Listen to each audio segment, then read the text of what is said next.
Hello 10th class. कुछ बच्चों ने रिफ्लेक्शन ऑफ लाइट को, प्रकाश के अपवर्तन को दोबारा समझने के लिए कहा था, तो हम आपको की समझा दें। देखिए, the phenomena of reflection is belongs to two medium when light travel one medium to another medium, then this phenomena is occur. Means suppose करो कि ये एयर है and this is water. We draw a imaginary normal lump when a incident on boundary of both medium, then it is bending their path, that is called refraction। Means अगर आप देखो तो इसको तो बिल्कुल जैसे इस तरह ट्रेवल करना चाहिए था, पर मीडियम चेंज होने की वजह से ये बेंड हो गई। तो this is called the reflection of light. When a light travel from one medium to another medium, then bending of light their path is called reflection. जब प्रकाश की किरण एक माध्यम से दूसरे माध्यम में प्रवेश करती है तो अपने मार्ग से विचलित हो जाती है। ये घटना आपकी अपवर्तन कहलाती है।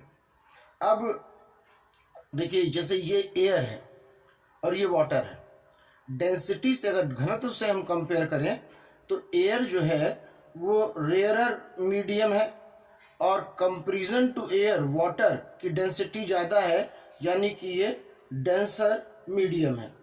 Is it clear? तो आप ध्यान रखेंगे, जब लाइट रेयरर मीडियम से डेंस में आती है तो टूवर्ड्स नॉर्मल के करीब आती है। ये एंगल आई इंसिडेंट एंगल, ये एंगल आर रिफ्रैक्टेड एंगल। ये आपतन कोण है और ये अपवर्तन कोण है। ये क्या हुआ जब ये रेयर से डेंस में आई, ठीक? तो क्या हुआ, ये टूवर्ड्स टू द नॉर्मल अविलंब के पास आ गई। अब इसी तरीके से अगर यहाँ पर डेंस मीडियम होता और ये रेयर मीडियम होता and light is travel dense from rare, मतलब ये सघन है और ये विरल है। सपोज करो ये वाटर है और ये एयर है, तो इस केस में जो ये बेंड होगी वो अपने पाथ पर स्ट्रेट न जाकर अवे फ्रॉम नॉर्मल से दूर जाएगी। क्या होगी? अवे फ्रॉम नॉर्मल से दूर जाएगी। ये एंगल आई है और ये एंगल आर है। Is it clear? This is called reflection of light. Medium का ध्यान रखना चाहिए। What is the cause of reflection?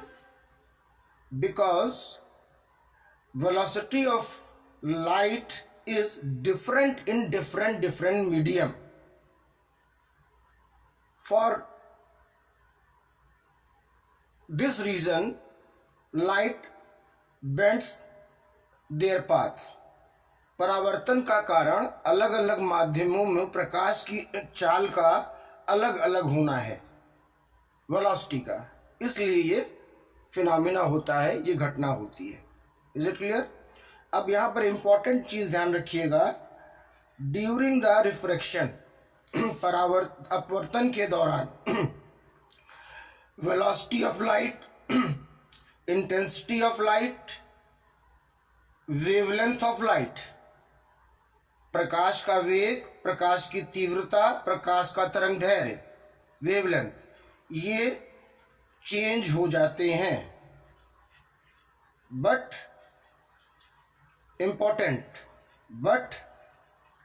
Frequency कभी चेंज नहीं होती है। फ्रीक्वेंसी चेंज नहीं होगी, इस बात का ध्यान रखिएगा। फ्रीक्वेंसी क्या होगी? चेंज नहीं होगी। Is it clear? तो ये आपका रिफ्रैक्शन है जो आपको समझाने की कोशिश की जा रही थी कि when light travelled into different medium then it's deflected और bending their path during refraction, this phenomena is called refraction of light. जब प्रकाश एक माध्यम से दूसरे माध्यम में जाता है तो अपने पथ से विचलित हो जाता है। अगर रेयर से डेंस में आ रहा है, विरल से सघन में आ रहा है, तो टूवर्ड्स द नॉर्मल, नॉर्मल के पास आएगा। और अगर वो रेयर से डेंस यानी सघन से विरल में जा रहा है तो अवे फ्रॉम, दूर हो जाएगा नॉर्मल से। Is it clear? अब आपको क्या ध्यान रखना है, व्हाट इज द कॉज, कारण क्या है रिफ्लेक्शन का। In different medium the speed of light is different, अलग अलग माध्यमों में प्रकाश की चाल का अलग अलग होना ही इसका कारण है। अब ड्यूरिंग द रिफ्रैक्शन कौन सी प्रॉपर्टी है लाइट की जो चेंज होती है, वेलोसिटी, इंटेंसिटी एंड वेवलेंथ, वेग, तीव्रता और तरंग दैर्घ्य। And this one is important, frequency कभी चेंज नहीं होती, प्रकाश की आवृत्ति कभी चेंज नहीं होती है। Is it clear? यही आपका आज का इंट्रोडक्टरी टॉपिक था बच्चों। अगर फिर भी कोई प्रॉब्लम होती है तो आप डायरेक्ट मुझसे पूछ सकते हैं विदाउट एनी हेजिटेशन। अच्छे से काम करिएगा, स्टे होम, सेफली अपने को रखिए,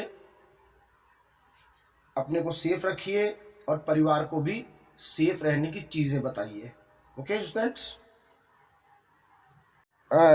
one thing clear, that is not only for 10th class, this topic is only for 12th class also। ये ठीक है कि आगे चलने पर there are some difference of basics phenomena for numerical, for derivation, for condition, for situation, but introductory जो कि आपने पढ़ा, जो कि आपने सुना, जिसका वीडियो आपके पास है, वो बेसिक्स सेम है। और विदाउट बेसिक्स हम कोई बड़ा साम्राज्य नहीं बना सकते हैं। इसलिए बेसिक्स को दोनों को लेकर चलना है। आगे लेक्चर में भाई 10th क्लास से कुछ चीज़ें थोड़ा सा लाइट रह जाएंगी, 12th क्लास से कुछ चीज़ें थोड़ा सा बहुत सा हैवी हो जाएंगी, तो उस हिसाब से हम अपना क्लास चलेगा। तो this is not for only 10th class, this is for only 10th, 12th, 9th, 11th, all the student. जो भी फिजिक्स के स्टूडेंट हैं वो किसी स्टैंडर्ड में हो, सबके लिए बेसिक्स ज़रूरी हैं बच्चों।